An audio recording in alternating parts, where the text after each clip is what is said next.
नमस्कार दोस्तों, अब आगे बात कर लेते हैं मौलाना अबुल कलाम आज़ाद की। 1888 से 1958 टाइम पीरियड। भारतीय राष्ट्रीय आंदोलन में अनेक मुस्लिम राष्ट्रवादी नेताओं ने महत्वपूर्ण भूमिका निभाई। राष्ट्रवादी मुसलमानों ने खान अब्दुल गफ़ार खान, हकीम अफजल खान और AR किदवई के अलावा मौलाना अबुल कलाम आज़ाद की भूमिका सर्वाधिक है। ठीक है, राष्ट्रीय मुसलमानों में बात करें अपने राष्ट्रवादी में, खान अब्दुल गफ़ार खान हुए, हकीम अजमल खान हुए, AR किदवई हुए। ठीक है ना। मौलाना आज़ाद का जन्म 1888 में मक्का अरब में हुआ था। 16वीं शताब्दी के प्रसिद्ध संत हज़रत शेख जमालुद्दीन के वंशज थे। प्रतिभा संपन्न मौलाना आज़ाद ने अरबी फ़ारसी भाषा और इस्लामी धर्मशास्त्र तथा दर्शन की शिक्षा 16 वर्ष की आयु तक पूर्ण कर ली थी। वे सन 1903 में भारत आए और कोलकाता, पूर्व नाम कलकत्ता में बस गए। जिसका बुद्धिवादी एवं तर्कवादी व्यक्तित्व के धनी मौलाना आज़ाद ने अपने प्रख्यात ग्रंथ तर्जुमान उल कुरान में कुरान की समसामयिक व्याख्या की, परंतु उनके द्वारा प्रतिपादित कुरान का अर्थ मुसलमानों अधिक लोकप्रिय नहीं हो सका। उन्होंने 12 अक्टूबर 1942 को अहमदनगर दुर्ग की जेल से अपने मित्र मौलाना हबीबुल रहमान खान शेरवानी को पत्र में लिखा कि उनकी प्रारंभिक शिक्षा दोषपूर्ण थी। वे बुद्धि और तर्क के आधार पर अनुभव करने लगे कि ज्ञान और यथार्थ में अंतर होता है। राष्ट्रीय आंदोलन में मौलाना आज़ाद की भूमिका बढ़। ब्रिटिश सत्ता का विरोध।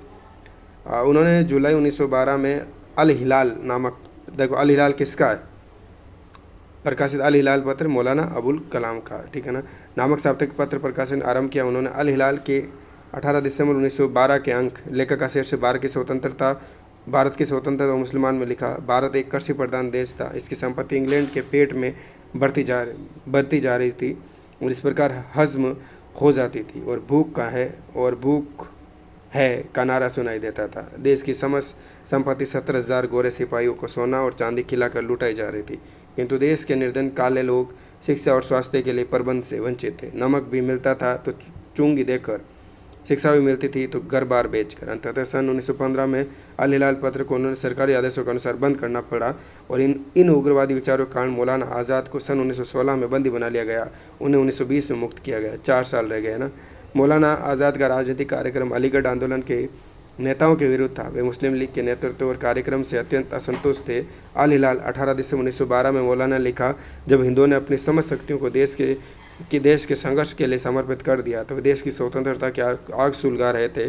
तब मुसलमान शिक्षा की ठंडी लाश लिए बैठे थे। ये मुस्लिम लीग के विरोधी थे क्योंकि इसने मुसलमानों को सरकार पर भरोसा करने की नीति का सुझाव दिया था। खिलाफत आंदोलन। असहयोग आंदोलन में भाग। मौलाना आज़ाद ने सन 1920-22 के खिलाफत आंदोलन में भाग लिया। उन्होंने सन 1920 में प्रथम अखिल भारतीय खिलाफत कॉन्फ्रेंस की अध्यक्षता की।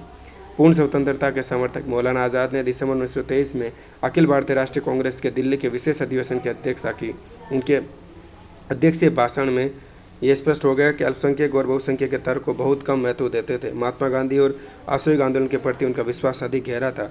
अंग्रेजी साम्राज्य तथा प्रजातंत्र के प्रति उनके विचार राष्ट्रवादी नेताओं के समान थे। अखिल भारतीय राष्ट्रीय कांग्रेस के रामगढ़ अधिवेशन 1940 के अध्यक्ष समुद्र उन्होंने भारत की पूर्ण स्वतंत्रता 1940 का अखिल भारतीय, याद रखना, रामगढ़ का समुद्र में उन्होंने भारत की पूर्ण स्वतंत्रता का समर्थन करते हुए कहा, भारत नाजीवाद और फांसीवाद को कभी सहन नहीं कर सकता, लेकिन ये ब्रिटिश साम्राज्य से भी बहुत उब चुका है। हमारी स्थिति बिल्कुल साफ है। हम ब्रिटिश साम्राज्यवादी को विजयी और मजबूत होता हुआ नहीं देखना चाहते। इस तरह गुलामी की अवधि को भी नहीं बढ़ा सकते। तो ये बात थी मौलाना अबुल कलाम आज़ाद की।